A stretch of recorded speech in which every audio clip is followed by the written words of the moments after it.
Every morning, Karen Thompson's Year 6 class at Cockington Primary in Torquay start the day in a different way to the rest of the school. They look at the news. The class takes time to look at specific stories, discussing issues that they see as important and thinking about the world around them. This programme looks at how Karen Thompson teaches citizenship at Cockington by using news to inspire her class. Most mornings we spend about 15 minutes at the very beginning of the day looking at the news website, and that's really quite a nice time because it's a time when we work together as a class. Children listen to each other, they're interested, and the stories we give a good balance of stories about pop music and football, and also more detailed, more gutsy stories that inspire more controversial responses.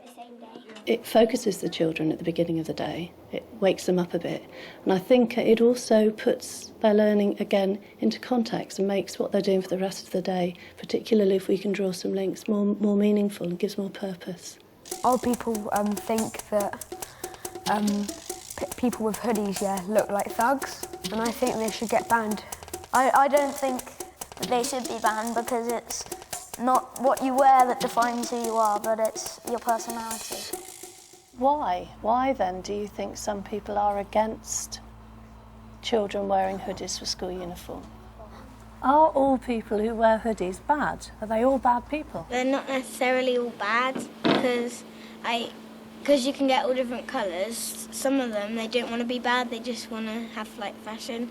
But some of them, as we said, they want to hide their identity, so they can't be seen if they want to do anything. I've always been really interested in bringing the news and current affairs into the classroom, both to reflect the work that is being done within the curriculum and also to provide a trigger to other curriculum areas.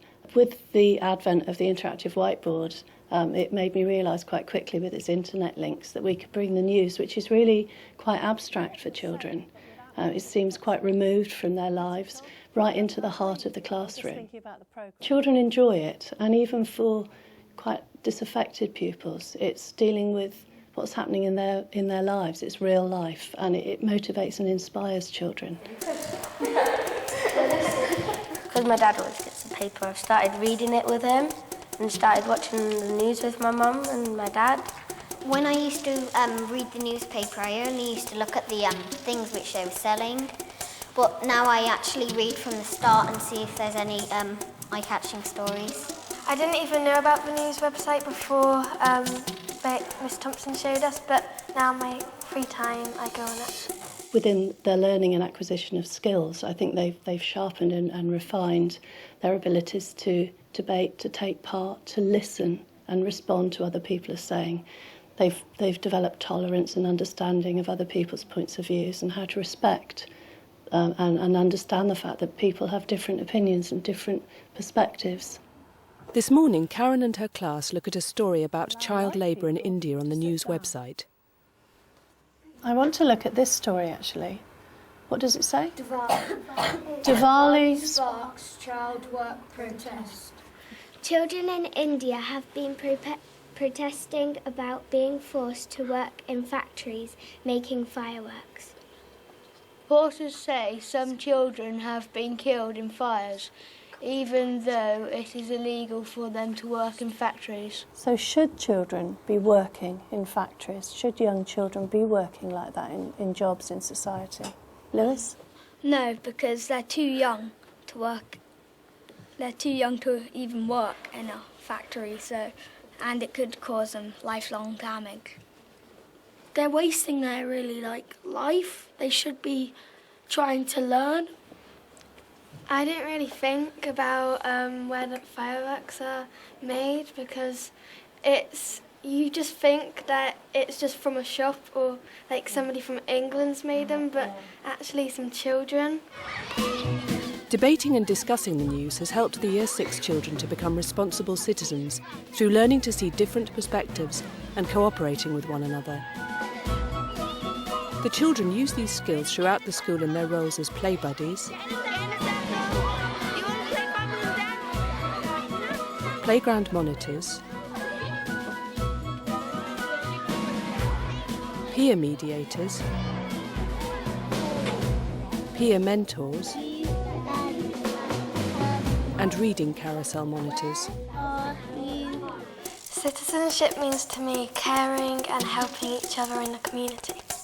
Citizenship means to me helping our environment. Citizenship means to me listening to others and finding out more about other people. Where the news stories link with other areas of the curriculum, it can really enrich and make more meaningful the learning that's going on in those other curriculum areas and give a purpose for learning, and thus embracing the whole of the primary strategy. The meeting is about the future of the factory. For example, in their history lesson, the children are learning about citizenship through the rights of the child by looking at child labour in Victorian times.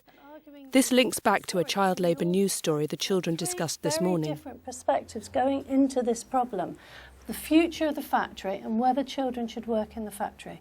Everybody has to play a role. The children act out group role plays, assuming roles as a working child, middle-class Victorian reformer, and factory owner.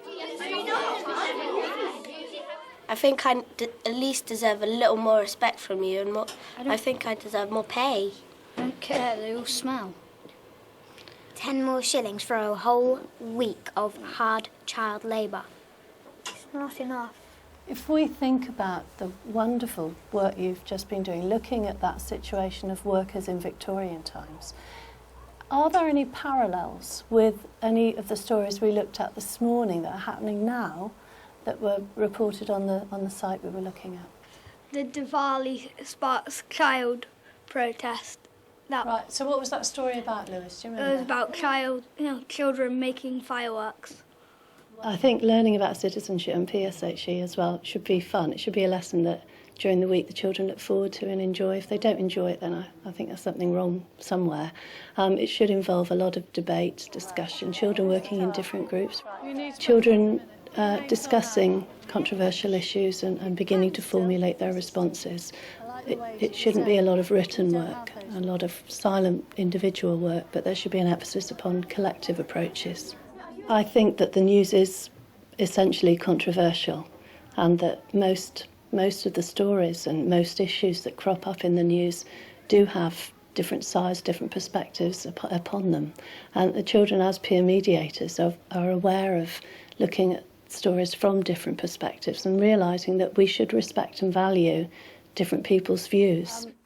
In their citizenship lesson this afternoon, the children are looking at common rights for minority groups. Some people who think that the UK is too soft on asylum seekers and they let too many people stay in the country, and they're taking up money and jobs which should go to people in the UK. Who in the story agrees with that philosophy? Gina's mum wants the school to spend all the money on the local people instead of the refugees and asylum seekers. What do you think, Dominic? I think they should allow the asylum seekers to come into the country. I think it's really good for children within a safe environment within the classroom to be able to give their responses and their thoughts and their developing ideas about controversial issues, and understand that there are others in the class who will disagree. That doesn't mean they won't be friends anymore. As the next part of our lesson looking at minority groups, we're going to play the Great Divide. So you're standing in the middle now. I'm going to read out some statements. If you agree with the statement, you can move to this side. This is agree. If you disagree, you can move to this side. Things that happen in countries far away don't really affect me. Agree, disagree.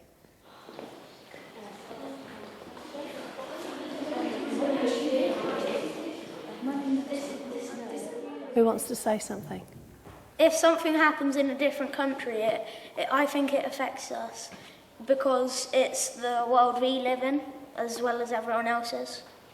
I also think it's really important that we don't dwell too much on the sadness and the badness of the world, but that we say to children that even though there are worrying things happening in their world, that the majority of people out there are good, and the majority of people want to change it and make it a better place, and that they can feel positive about their futures and about the future of the planet. This is a story, a true story, about a little girl called Aban in Ghana. So she works in Africa. What does it say? She works up to Everybody, her knees in water. Somebody read her story for us, please. Amy, can you read it? Compared to British kids, I have a difficult life. Sometimes I don't get food before I go to school, and then I have to go straight to work. And I didn't want you going away thinking it's a terrible, terrible place out there, because there are people trying to help these children and trying to make the world a better place. Just like the Victorian social reformers worked hard to make the world a better place for Victorian working children. I also try to involve parents as much as possible, so part of the children's homework is to go home and talk about the news at home and talk about the controversial and sensitive issues that we've discussed in the classroom. I do think that Rachel being exposed to some of the news is a good thing. It helps her understand what's going on in the world. They're not so sort of stuck in a little box anymore. They know what's happening, and it's good for them. They need to know. I think it's absolutely crucial that any teachers of PSH in citizenship ensure that there are clearly defined ground rules in place before embarking upon anything that might be controversial or sensitive. And that because they associate, the children decide themselves what sort of rules they want to promise to agree to. Should we then ban them? Before we look at the website this morning, we want to reaffirm our ground rules so we all feel safe and secure in here. What ground rules would you like to agree to promise to today? Don't interrupt when somebody else is speaking. If someone disagrees with something, like if their best friend says, they don't have to stop being friends. Any other rules, anybody? Don't laugh at other people's thoughts. An excellent one. No laughing, no putting anybody down for their thoughts and their beliefs. Respect what people say inside the circle. When someone says something, you don't tell anyone else. Absolutely. Confidentiality. We keep things that come up in the class here with us. As far as citizenship is concerned, reading the news and then debating and discussing gives them the opportunities to participate, to make choices, make decisions, and consider moral and social dilemmas. In 1955, she refused to give up her bus seat to a white man in Alabama. It was the law at that time that black people should stand up and allow white people to sit down. What do you think about that? I think it's terrible because we should all be treated equally. Thank you. Well done. And in my experience, that taking responsibility and maturity, really, of response, as well as the critical thinking, is then reflected back in their work in the rest of the curriculum. As a family, yes, we're definitely watching the news more because of the questions that Rachel's asking. It's like having a conversation with an adult, really. She's contributing quite a lot to the usual conversations that I would normally have with my husband. Using the news has really changed the children. They're more informed. They are much more prepared to stand up for inequalities and speak out against things which they don't think are right. They're noisier, they've got more to say, but they're tolerant as well, and they're wise. They're developing wisdom and they're really more interesting people.